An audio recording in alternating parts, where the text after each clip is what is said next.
Opportunity to thank all my customers, my friends, who have, due to whose patronage MLA Group stands where it is today, as one of the global leaders in the manufacturing of precipitated silicas, zinc oxides, ADC blowing agents and other products. For precipitated silica and silicates, we are on the way to becoming global leaders. Our current capacity is around 50 tons per day, and after expansion it will be around 150 tons a day. We manufacture certain specialty grades developed by our in-house research and development, which is recognized by the Ministry of Science and Technology, Government of India, which no other manufacturer worldwide is making. For zinc oxide, similarly, we manufacture by all possible technologies available in the world. Zinc oxide active and transparent by precipitation, French process, that is white seal 99.5%, rubber grade zinc oxide by American process, green seal by electrical process.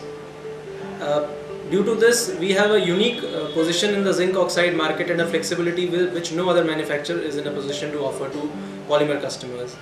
Similarly, for our other products like ADC blowing agent, zinc stearate, calcium stearate, specialty minerals, we serve our customers with a personalized touch which is unmatchable at the moment.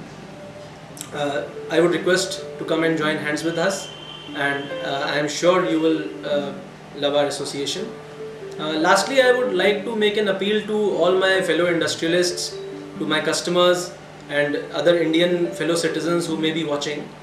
Let us all spend part of our resources and time to make India regain its lost glory and become a world leader as it once was. We all spend a lot of time and all our energy on making our companies reach their goals, but out of that, let us take out 10% time and resources and spend it on our country. MLA Group at the moment has adopted 16 government schools in Kanpur and looking after their management.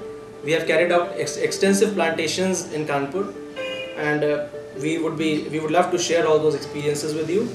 So once again, my request to all of you, come join hands and work towards making India a stronger country. Jai Hind and Jai Bharat.